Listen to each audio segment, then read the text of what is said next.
ہر طرف آگ کے علاوہ ہی علاوہ نظر آئے، وہ اتنے زیادہ یعنی مرعوب ہو گئے مسلمانوں کی طاقت سے کہ یہ تو میلوں میں پھیلے ہوئے کہ صبح ایک تلوار کو بھی نیام سے نہ نکالنا پڑا اور مکہ فتح ہو گیا۔ یہ ہے سٹریٹجی، اس طرح سے سٹریٹجی کو بنائی جاتی ہے جس سے بڑی منازل جو ہوتی ہیں آسانی سے اور کم قوت سے حاصل ہو جاتی ہے۔ تو ٹیچر بھی مختلف سٹریٹجیز استعمال کرتا ہے۔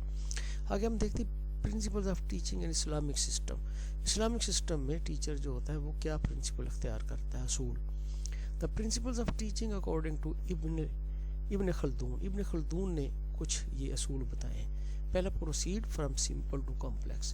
جب بچے کو پڑھایا جائے تو سادہ سے پیچیدہ کی طرف لے جایا جائے، یہ نہ ہو کہ پیچیدہ چیز پہلے پڑھا دی جائے، پہلے سادہ، یعنی جو سمپل ہوتی ہے وہ چیزیں پڑھانے کے بعد پھر آہستہ آہستہ کمپلیکس کی طرف لے کے جائے۔ مثال کے طور پر بچوں کو پہلے صرف سمپل جمع تفریق سکھاتے ہیں، اگر میتھ کی بات کرتے ہیں، پھر اس کو تفریق سکھاتے ہیں، تفریق کے بعد تقسیم، ضرب اور پھر تقسیم، تو کمپلیکیشن کی طرف جا رہے ہیں۔ اس کے بعد بریکٹوں والے سوال کرواتے ہیں جس میں جمع بھی آتا ہے، ضرب بھی آتا ہے، تقسیم بھی آتا ہے، اس کے اندر قطع خط بھی آتا ہے۔ تو پھر بچوں کو اصول بتایا جاتا ہے کہ کس چیز کو پہلے سولو کرنا ہے۔ یہ سمپل سے کمپلیکس کی طرف جا رہے ہیں۔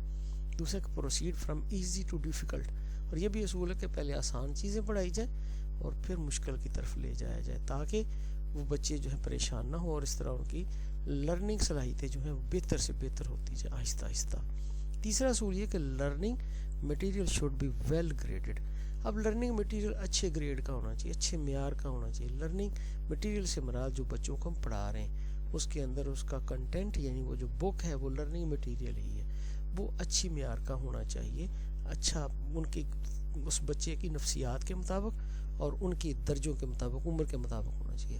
Children learn more easily through concrete example, اور اگر ہم کچھ کنکریٹ مثالیں دیں، ٹھوس مثالیں دیں تو بچے زیادہ سمجھتے ہیں۔ اب کنکریٹ ایگزامپل وہ ہوتی ہیں جن کے بارے میں بچوں کو پہلے پتہ ہوتا ہے، جن کو بچے وہ سمجھ رہے ہوتے ہیں، ان چیزوں کی مثالیں دینا جو بچے کی زندگی کے متعلق ہیں، جس کے بارے میں وہ آسانی سے سمجھ لیتے ہیں، ان کی مثالیں دینا بچوں کو زیادہ پختہ لرن کروا دیتی ہیں۔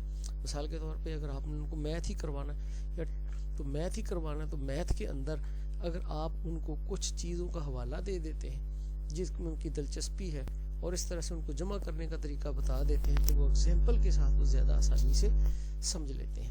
بعض اوقات ایسا بھی ہوتا ہے کہ کسی بچے کو جب ٹیبل پڑھاتے ہیں یا ٹیبل کا استعمال سکھاتے ہیں تو پھر ان کو بتایا جاتا ہے کہ ان ٹیبل کا کیا فائدہ ہے۔ پھر ان کو بتایا جاتا ہے کہ فرض کرو آپ لینے گئے انڈے مارکیٹ سے اور ایک انڈا آ رہا ہے 5 روپے کا، آپ نے سے کہا ہے دکاندار سے کہ مجھے 6 انڈے دو، تو بتاؤ کتنے کو گئے؟ وہ غیر شعوری طور پہ بتا دے گا کہ 30، لیکن ایکچولی اس نے ٹیبل کا استعمال کیا ہوتا ہے۔ پھر اس کو بتایا جاتا ہے کہ دیکھو آپ نے 5 انڈے لیے، ایک انڈے کی قیمت 6 تھی، دونوں کو ملٹیپلائی کر دیا اور آ گیا۔ اس طرح سے کنکریٹ ایگزامپل دینے سے بچہ زیادہ بہتر سیکھتا ہے۔ اور اس کے بعد یہ بھی ہے کہ the learner's capacity to learn should never be lost sight of۔ اب لرنر کی یعنی جو سیکھنے والا جو اسٹوڈنٹ ہے اس کی جو کیپیسٹی ہے سیکھنے کی وہ کبھی بھی اس کو معدوم نہیں ہونے دینا چاہیے، یعنی اس کو موٹیویشن دیتے رہے تاکہ اس کی لرننگ کیپیسٹی جو ہے وہ بڑھتی رہے، ختم نہ ہو۔ the teaching difficult things beyond the capacity of the learner causes repulsion of knowledge۔ اور اگر ٹیچر جو ہے وہ جب مشکل چیزیں اتنی پڑھائے گا کہ جو بچے کی کیپیسٹی سے زیادہ ہیں، کہ اس کی کیپیسٹی سے ہی باہر ہیں، جو اس کی سمجھ میں نہیں آتی، اس سے نالج بہتر نہیں ہوگا بلکہ فراموشی کی صورتحال آ جائے گی، یعنی وہ نالج سے دور ہونا شروع ہو جائے گا۔ تو اس لیے وہ نالج ہوتا ہے اس کے معیار کے مطابق ہی دینا چاہیے۔ پھر ہم دیکھتے ہیں جی principles of teaching in Islamic system of education. پہلے clarify of concepts and perceptions, جو بھی کنسیپٹ ہیں، پرسیپشن ہے، ان کو کلیئر کیا جائے۔ پرسیپشن کیا ہوتے ہیں؟ بعض اوقات ہم چیزوں کے بارے میں اس طرح کے تصور رکھتے جو ایکچولی ہوتے نہیں ہیں، ان کو کلیئر کروائیں۔ مثال کے طور پہ ایک لفظ تنقید ہے، جب ہم کہتے ہیں تنقید تو ہمارے ہاں ہم تنقید سے یہی سمجھا جاتا ہے کہ کسی کی خامیاں نکالنا۔ تنقیدی جائزہ، اس کا مطلب بچے کیا سمجھیں گے کہ خامیاں نکالنا۔ اس کے کنسیپٹ کو کلیئر کریں اور پرسیپشن کو کلیئر کریں۔ بھی کریٹیکل کا مطلب ہرگز غلطیاں نہیں ہوتا، اس کا مطلب ہوتا ہے اس کی خوبیوں اور خامیوں کا ویروا کرنا۔ خوبیوں کو بھی نکالنا اور خامیوں کو بھی نکالنا، اور دونوں کا موازنہ کرنا، نہ کہ یہ کہ اس کی شخصیت کے اندر کمزوری کو ظاہر کرنا۔ اس کا مطلب یہ ہے کہ بطور انسان یا کوئی اس کا کام ہے تو اس کے کام کے اندر کمزوریاں بھی ہوتی ہیں، وہ کمزوریوں کو الگ کرنا اور اس کی سٹرینتھ جو ہے ان کو الگ کرنا، اس طرح سے ویروا کرنا، اس کو تنقید بولتے ہیں۔ اسی طرح سے اور بہت سی مثالیں ہیں۔ ہمارے ہاں یہ سمجھا جاتا ہے کہ جو بندہ سیاست میں آتا ہے وہ اچھا نہیں ہے، نیک بندہ ہے تو کہا جاتا ہے اس کا سیاست سے کیا کام۔ یہ کانسیپٹ ہیں، ہماری پرسیپشنز ہیں جس طرح کے بنے ہوئے ہیں، ان کو درست کرنا، کلیریفائی کرنا۔ یہ کوئی چیز جو بچہ نہیں سمجھ پا رہا کسی چیز کو، اس کو اس طرح سے سمجھانا کہ وہ چیز اس کے ذہن میں بیٹھ جائے۔ دوسرا کیوریوسٹی اور ریڈینس، بچے کے اندر تجسس پیدا کرتے تاکہ وہ سیکھنے پر آمادہ ہو جائے۔ تو ریڈینس کرو تو آمادہ ہونا، جب تک آمادگی نہیں آتی بچوں میں وہ نہیں سیکھتا۔ پھر ایگزمپلیفیکیشن، جو بھی چیز سکھانی ہے اس کو کسی نہ کسی مثال سے جوڑ دے۔ ریپیٹیشن کا مطلب ہوتا ہے تکرار، کسی چیز کا عادہ کرنا، بار بار دہرانا۔ تو بچے کو چیزوں کو بار بار دہراتے رہیں، اپنے سبق کے دوران ان کو دہراتے رہیں تاکہ ان کی مشق ہوتی جائے۔ اوائڈنگ فیٹیگو اینڈ بورڈم، اور اسی طرح یہ بھی ہے کہ لرننگ کا ایک اصول یہ ہے کہ بچے کو بھوک سے اور اکتاہٹ سے بچایا جائے۔ بھوک میں بھی بچہ نہیں سیکھتا اور اکتاہٹ کا شکار ہو جاتا ہے۔ اس کا مطلب یہ ہے کہ ہم نے اس طرح کا دورانیہ رکھنا ہے کہ جس میں وہ ہمارا دورانیہ پڑھانے کا بہت طویل نہیں ہونا چاہیے اور نہ ہی اتنا شارٹ ہونا چاہیے کہ اس کے اندر کچھ سمجھایا ہی نہ جا سکے، وہ درمیانہ ہو۔ اور پھر یہ کہ پڑھانے کے وقفوں کے درمیان انہیں تھوڑی سی آزادی دینی چاہیے کھانے پینے کی۔ اس کے ساتھ ساتھ moving from easy to difficult, جب بھی کام کروانا آپ نے تو آسان سے مشکل کی طرف، پہلے آسان کروائیں پھر ان کو مشکل چیزیں جو ہیں وہ سمجھائیں۔